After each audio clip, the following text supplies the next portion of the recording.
Guyana is one of the fastest growing economies in the world. It's the Chinese that are building this, right? Yes. But these deals have come with claims of corruption.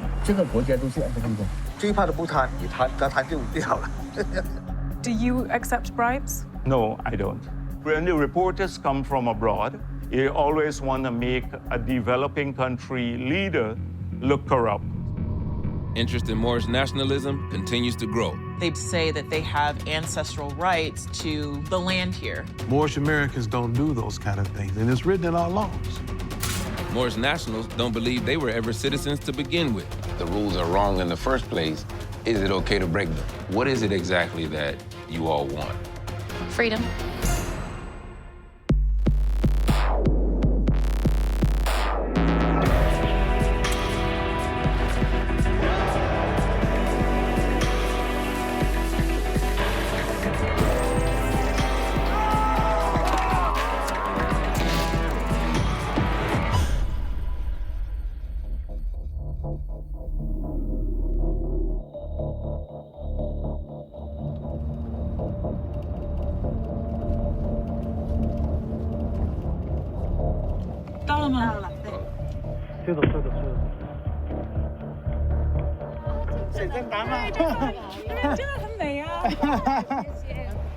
We're undercover with business elites at a country retreat in Guyana, one of the smallest countries in South America. Everything under table.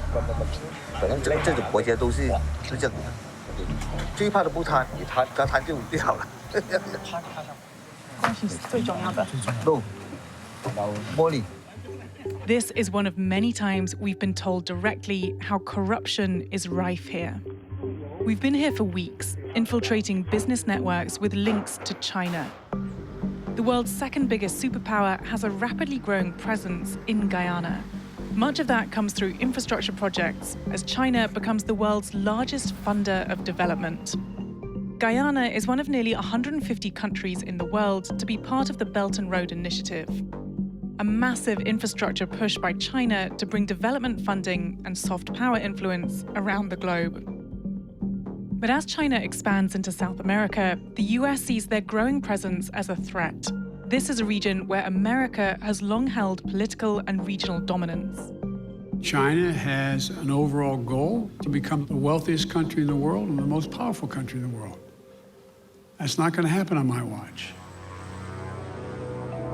As for Guyana, they're just trying to keep both superpowers happy. And China has been a willing partner in funding the country's growing economy.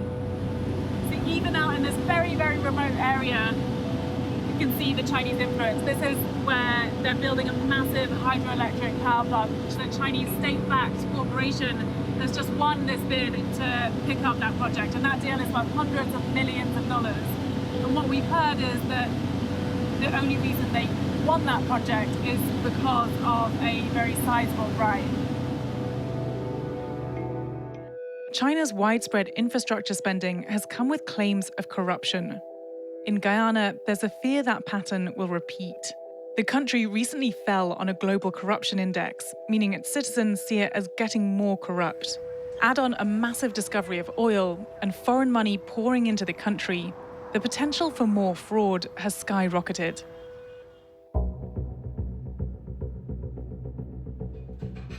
To find out whether the highest levels of Guyana's government are involved in corrupt deals, we went undercover. My colleague, who we'll call Mr. Chan, posed as a Chinese businessman looking to invest in Guyana. I posed as his secretary.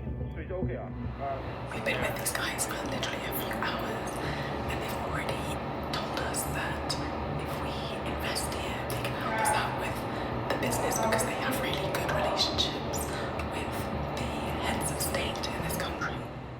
Arguably the most powerful politician in the country is the Vice President Barad Jagdeo. He spent 12 years as president and still pulls huge political weight. We're told the person who can get us in a room with him is a man named Su Zherong.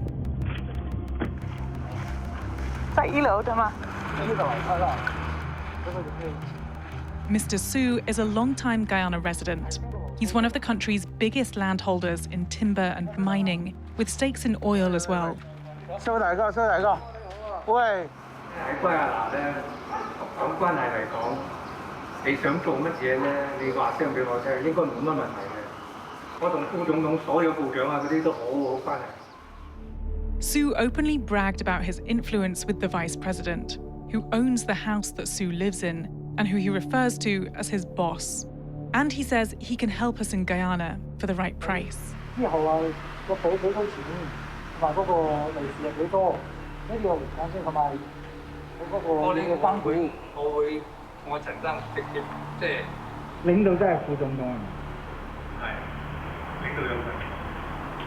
嗰啲錢，因為我同你合作咧，老闆佢亦都唔會係咁問你攞錢，即係手續費啊嗰啲，老闆咪用仁慈咁睇開啲。Su says the money we pay him under the guise of legitimate business will actually make it to the vice president. And Su's not the only person to tell us that the service fees these middlemen take are bribes for big deals. 就是用这顾问费做的事，就放到那个里面去。对对对，因为他不需要什么实际上的顾问，就是这个领导或者他。This is a general manager of China's largest state-run construction firm. 那我发现发挥了极其关键的作用，就像那种他一句话这个事儿就办了，他不发话谁都办不了。 It's companies like his linked directly to the Chinese Communist Party who win a lot of Guyana's largest contracts. Sky works for one of the biggest state-run organizations, and the way that they're seeming to do business here is also very much under the table. It does imply very much that the Beijing authorities know exactly what's going on.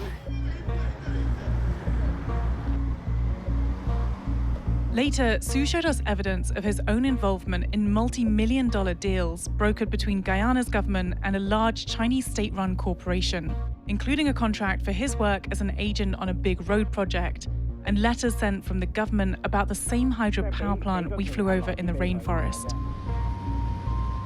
For our deal, Mr. Su painted a wide range of investment opportunities: logging rights in the rainforest, a stone quarry, gold mining, and the most promising of all, land in a prime location where a hotel and casino could be built to cash in on the oil boom. We agreed that would be the deal. 咁領導嗰度係擺落邊個戶口度啊？即係轉落邊？我到咗圭亞那，我會攞現金俾佢。唔係咧，領導方面呢邊要錢啊，手續咧一定要完善，不管任何人都冇權力去刁難我哋嘅。To confirm his access to those at the very top, Su took our colleague, Mr. Chan, over to his neighbor, none other than the vice president. Thank you so much for seeing me. Jagdeo avoided talking specifics, but told us how close he is to Su. Do you understand our deal in detail? No. I'm not getting involved in business. You get the support. Su is my friend. He gets all the support. Su deals with all the agreements. I don't. I understand. The thing is that my thing is that I'm in government. I understand. So I assist from government side. I know. That's it. Su interjected, telling us this wasn't the place to talk about the bribe. 因為佢由頭都係啦，即係我要知道，即係啲錢係入咗佢嗰度先得㗎。如果唔係，Okay. Thank you so much for giving me time. I hope I can see you again. Yes, definitely. Thank you. 佢隻手永遠係好乾淨，冇話呢啲石油公司咁大筆數嘅，好似幾千萬美金，喐水電站咁，佢嗌我跟，佢唔會講。Personal profit isn't the only thing at stake here. The US has criticized Chinese funding as coercive, coming with strings attached. And last year, that seemed to ring true, when Guyana made a political decision that many saw as a direct result of pressure from China. The island of Taiwan, which China claims as its own, announced it was opening a trade office in Guyana. The US applauded the move, But only hours later, Guyana pulled out of the agreement. One of our business associates, who has close ties to the Chinese embassy, told us that the reason Guyana pulled out was because of Chinese funding. 中國政府一抗議咧，過咗係好似係幾個鐘頭，外交部就即刻宣布呢個係謠言，係唔屬實嘅。我哋冇同台灣建立任何關係，我們沒有跟台灣建立外交部宣布 One China policy. There's no possibility for Taiwan to have any office in there. 即刻咧，立刻馬上過了幾天，中國就跟互相領導人通電話，就低息貸款給Guyana15個億美金。So it's all about money. It wasn't until months after our conversation that news of the $1.5 billion became public, suggesting that our contact did have inside knowledge about what went down. When reached by phone recently, he said he did not remember ever saying this. Vice President Jack Deo said no loan was made and that China had never pressured them over Taiwan or any other issue. No financing from anybody comes with political strings. A few months later, we confronted the vice president about whether the massive influx of foreign investment is plagued by corruption and if he himself has a part to play in that. You know, Guyana has attracted a lot of foreign investment recently. What is it that Guyana has to offer? The opportunity to make money. That is why people are coming here. So that's what I'm going to say. I mean, this year, Guyana dropped 2 points on the Transparency International's Corruption Perception Index, which puts it among the most corrupt in the region. Do you accept that within this government and within this country there is a problem with corruption? First of all, I have a problem with the indices, but we do have real corruption in countries like ours too. This is like a blackness index. The darker you are, the lower you are on the index. What about within your government? Do you accept bribes? No, I don't.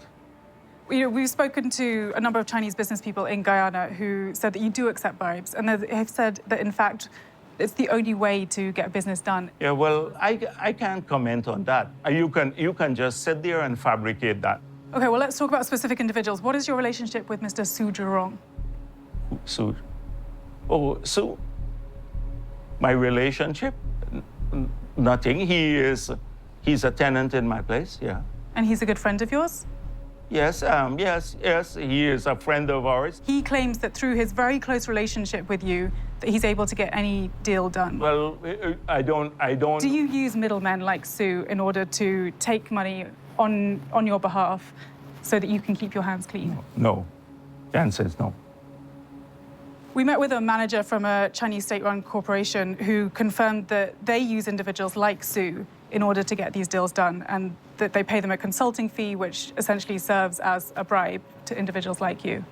I mean, what would you say to that? Well, I don't know, because again, that's all, you're building everything on what you have met and what people told you. I don't know. I can't comment on some anonymous manager now telling you something. I mean, these are individuals who have significant business interests in this country. So I'm just wondering if there's so many people are telling us one thing about, you know, this is the way that deals get done. I'm wondering what your take is. But don't you know, when the reporters come from abroad, this is their catch you kind of thing.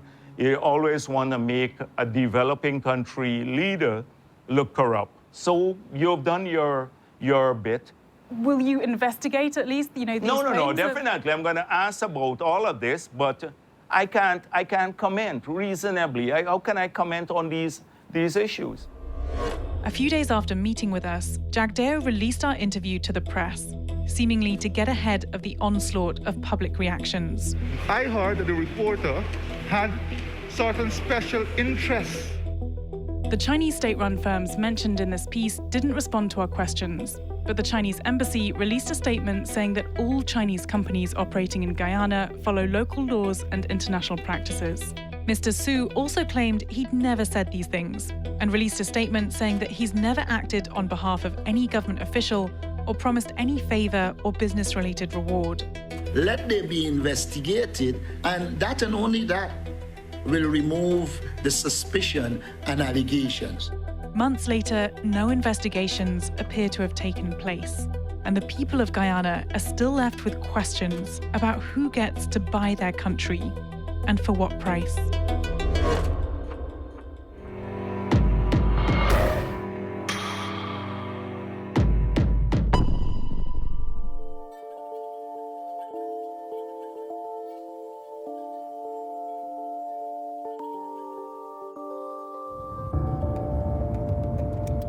The thing I like about this neighborhood is every single house seems to have its own little bit of charm.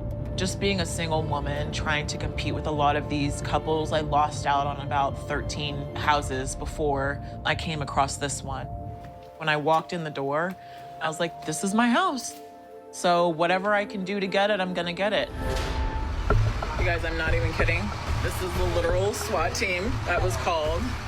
Shanetta Little was finalizing construction plans on her first home when a stranger changed the locks and told her that the house she bought was actually his. They call themselves Moors. They basically say that they have ancestral rights due to a lot of treaties and tribunal law, that they have rights to the land here. So you buy this place, you have this amazing vision for it, and all of a sudden you get a letter? Yes. I got 2 letters, actually. The first one I got from Jaleel Hugh L. There were like seals and fingerprints and signatures basically saying that my home was on someone else's ancestral lands. Well, I ignored it the first time, and they sent me another letter saying because I didn't respond, now we own this house. The third time was basically when all shit hit the fan. So they sawed off the locks, put their own locks on. He is now occupying the home. How do they get him out of the house? Oh, they busted the door down and they basically dragged him out. And it was really scary. Like, you know, I applied for a gun license. I got pepper spray, you know, knives. Wow. It was really traumatizing. Police officers still reeling from a deadly attack. 3 officers were shot and killed. The manhunt is on for this man, a career criminal considered very armed and very dangerous. In recent years, isolated and random incidents of violence, fraud, burglary, and squatting committed by Moorish extremists have put Moors on the radar of law enforcement nationwide. A Newark home taken over by an alleged extremist group that not only changed the locks, but actually claimed ownership over the property. The man who occupied Shanetta's home was never charged and still maintains the land belongs to him. We did our best to speak with him, but he demanded to be paid. So that interview didn't happen. But we did find a video he posted about the incident online. This is actually a claim on not the house itself, it's actually the land. It just so happened that the house is on top of it. If she did not come up so belligerent and so angry and so aggressive, we would have sat her down and explained to her what's going on. So, what is going on? Historically, Moors are renowned as an incredibly powerful and influential group of North Africans. They once controlled an empire that included modern-day West Sahara, Algeria, Tunisia, and Spain. But many Moors believe that the Moroccan Empire expanded all the way to the Americas, making all black people ultimately indigenous to an America that predates the United States altogether. For most of the 1 million Moors across America today, that's just their origin story. Many attend one of the official Moorish science temples and peacefully study their own Quran. But for others, it's more than just a religion.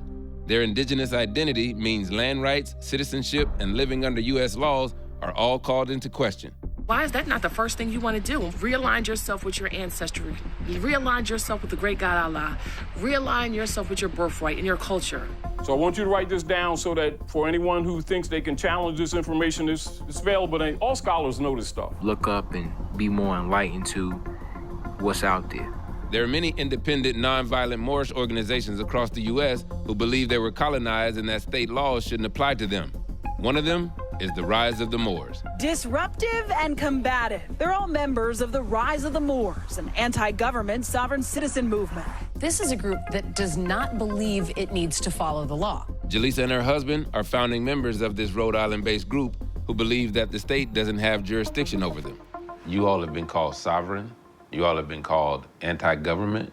Do any of those terms ring true? No. I think people like a good villain, and I think that it's really a lack of understanding of what we're doing.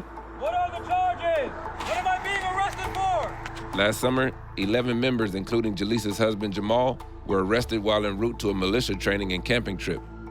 None of them could produce government driver's licenses or gun permits for their weapons. Help me understand you all's relationship with the United States of America. We, Moors, don't have anything to do with the United States government because we don't belong.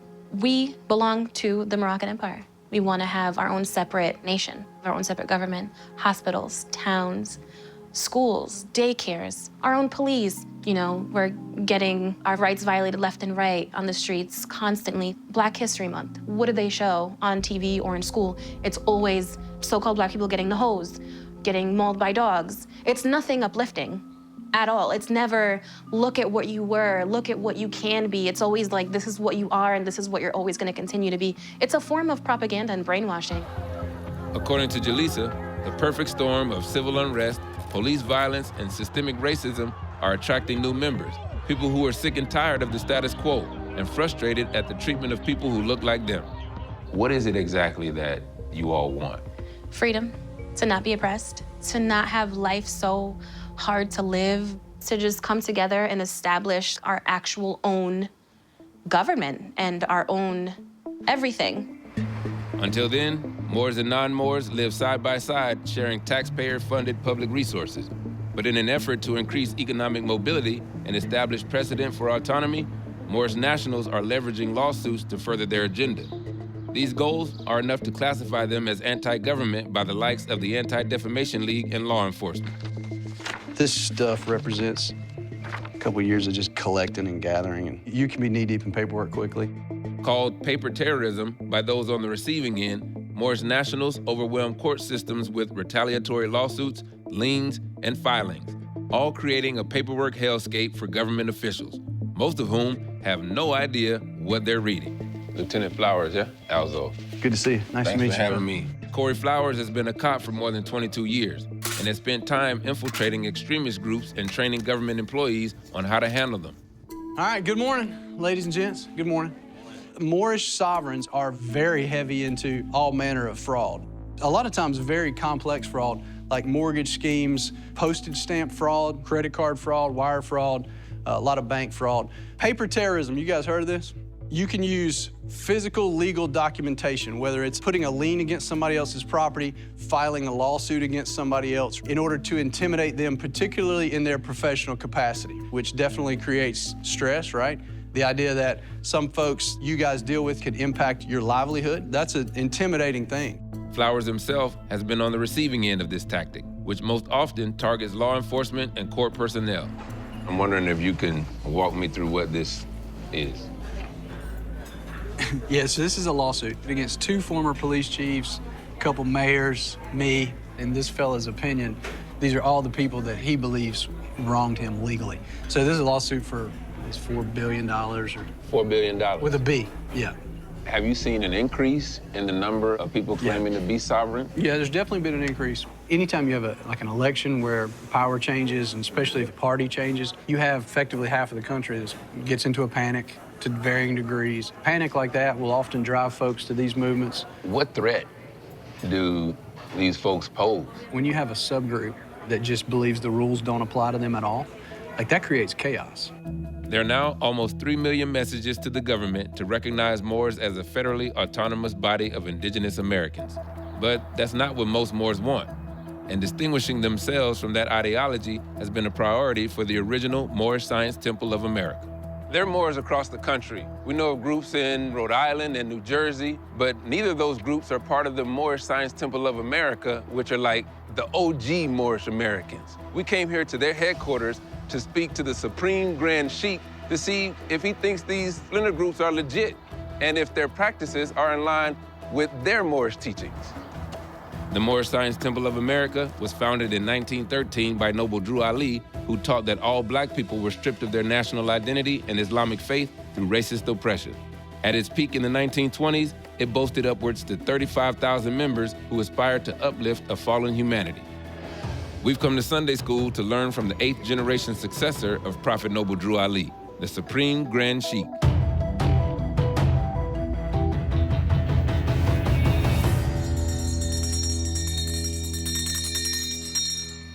Welcome to today's Sunday School. I'm gonna ask some questions first. Is a man white? Is a man black? No. Man is not a color, period. Nationality was, is, and will always be what? The order of the day. What are the principles that the Moorish Science Temple of America stand for? So there's love, truth, peace, freedom, and justice. However, we do have fundamental principles, and one of them is obedience to law. We're not encouraging members or anyone else to be involved in anything unlawful and disgraceful. When the public sees Moors, it seems like they just lump you all into one group. It's true. But there are groups of Moors that don't comport themselves in the way that you all do. How do you reconcile that? They're robbers and schemers. Moorish Americans don't do those kind of things, and it's written in our laws. We don't take people's property, and we're not anti-American. This is not an Afrocentric organization.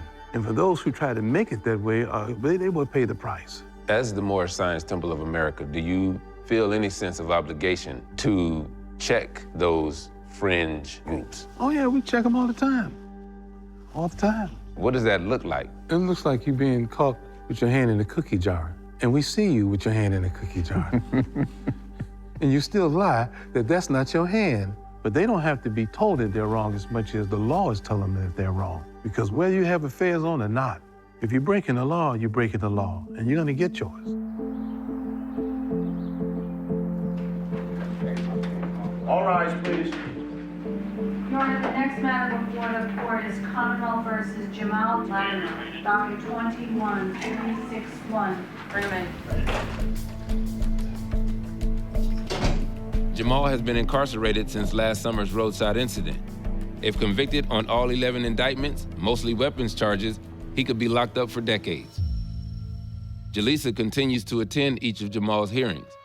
We were able to speak to him through a recorded line after his most recent pretrial hearing, where he remained steadfast in his mission. This is a collect call from an incarcerated individual at the Middlesex County Billerica House of Corrections. Hello? Hey, Jamal, how you doing? I'm all right, how are you? I'm good. What is the ultimate goal of the rise of the Moors?